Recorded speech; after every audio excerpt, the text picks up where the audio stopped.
नमस्ते। इस वीडियो में हम जुलाई 2026 के सबसे महत्वपूर्ण करंट अफेयर्स प्रश्नों को देखेंगे। प्रत्येक प्रश्न के बाद आपको मिलेगा उसका विस्तृत स्पष्टीकरण और रोचक तथ्य, जो आपकी आगामी परीक्षाओं के लिए अत्यंत उपयोगी होंगे। चलिए शुरू करते हैं। प्रश्न 1। प्रधानमंत्री नरेंद्र मोदी ने जुलाई 2026 में किस देश की 3 दिवसीय आधिकारिक यात्रा संपन्न की? आपके विकल्प हैं A. Vietnam, B. Indonesia, C. Philippines, D. Thailand. इसका सही उत्तर है विकल्प बी. इंडोनेशिया। स्पष्टीकरण की बात करें तो प्रधानमंत्री ने 6 से 8 जुलाई 2026 तक इंडोनेशिया की राजकीय यात्रा की।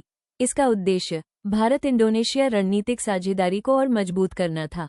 दोनों देशों ने रक्षा, स्वास्थ्य और बुनियादी ढांचे में सहयोग बढ़ाने पर सहमति जताई। प्रश्न 2। इंडोनेशिया के सर्वोच्च नागरिक सम्मान बिंटांग आदिपूर्णा से किसे सम्मानित किया गया? विकल्प हैं ए. एस. जयशंकर, बी. नरेंद्र मोदी, सी. राजनाथ सिंह, डी. द्रौपदी मुर्मू। सही उत्तर है विकल्प बी. नरेंद्र मोदी। स्पष्टीकरण। बिंटांग आदिपूर्णा इंडोनेशिया का सर्वोच्च नागरिक सम्मान है। प्रधानमंत्री नरेंद्र मोदी को भारत इंडोनेशिया संबंधों में उनके योगदान के लिए सम्मानित किया गया।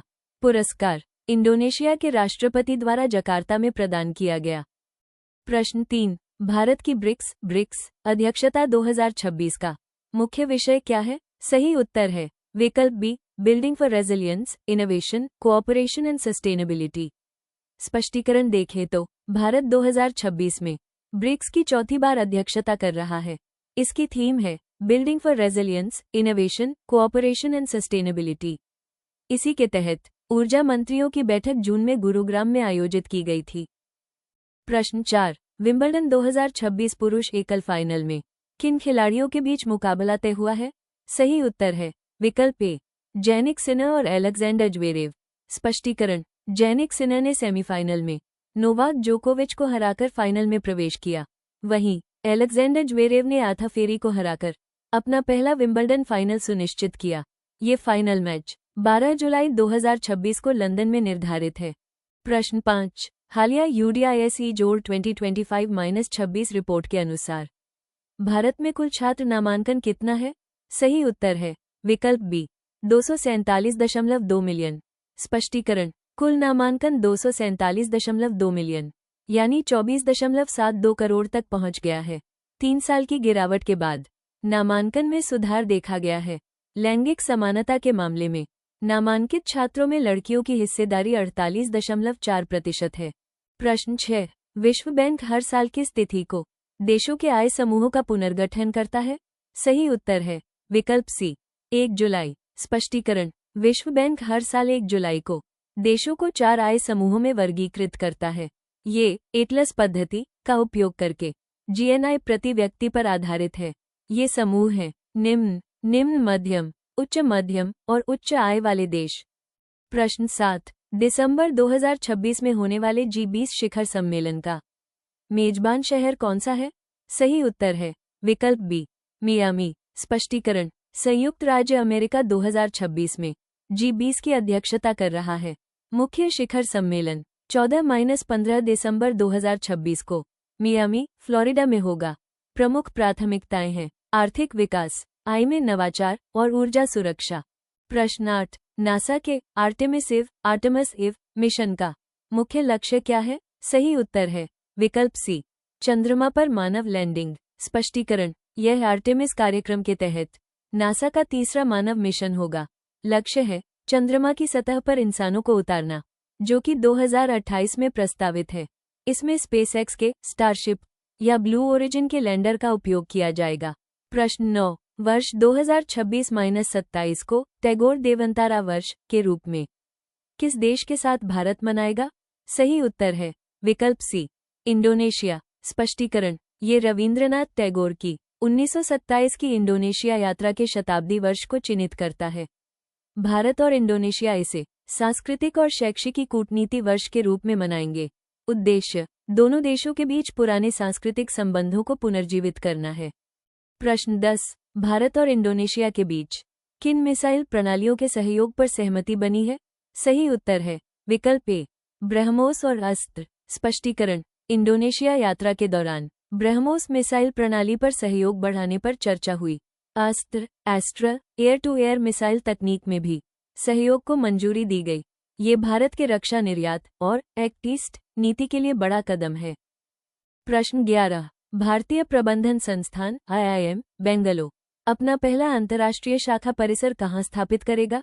सही उत्तर है विकल्प बी, सिंघासरी सेज, इंडोनेशिया। स्पष्टीकरण, इंडोनेशिया के सिंघासरी विशेष आर्थिक क्षेत्र में शाखा खोली जाएगी। ये भारतीय उच्च शिक्षा के वैश्विक प्रसार का हिस्सा है। इसका उद्देश्य आसियान देशों के छात्रों को गुणवत्तापूर्ण प्रबंधन शिक्षा देना है। प्रश्न 12, राष्ट्रीय डॉक्टर दिवस भारत में कब मनाया जाता है? सही उत्तर है विकल्प बी, 1 जुलाई। स्पष्टीकरण, ये प्रसिद्ध चिकित्सक और पश्चिम बंगाल के पूर्व मुख्यमंत्री डॉक्टर बिधान चंद्र रॉय की स्मृति में मनाया जाता है। डॉक्टर रॉय का जन्म और पुण्यतिथि दोनों 1 जुलाई को होते हैं। ये दिन स्वास्थ्य सेवा में डॉक्टरों के निस्वार्थ योगदान के प्रति आभार व्यक्त करने का अवसर है। प्रश्न 13, भारत के स्कूलों में कंप्यूटर पहुंच अब कितने प्रतिशत तक पहुंच गई है? सही उत्तर है विकल्प बी, 69.9%। स्पष्टीकरण, स्कूलों में कंप्यूटर की पहुंच 69.9% तक पहुंच गई है। इंटरनेट कनेक्टिविटी भी बढ़कर 67.4% हो गई है। ग्रिड बिजली अब भारत के 95% स्कूलों को कवर करती है। प्रश्न 14, क्वासर क्या है जो हाल ही में वैज्ञानिक चर्चा में रहे? सही उत्तर है विकल्प बी, गैलेक्सी के अत्यंत चमकीले कोर। स्पष्टीकरण, एक क्वासर एक दूर की गैलेक्सी का अत्यंत चमकीला केंद्र होता है।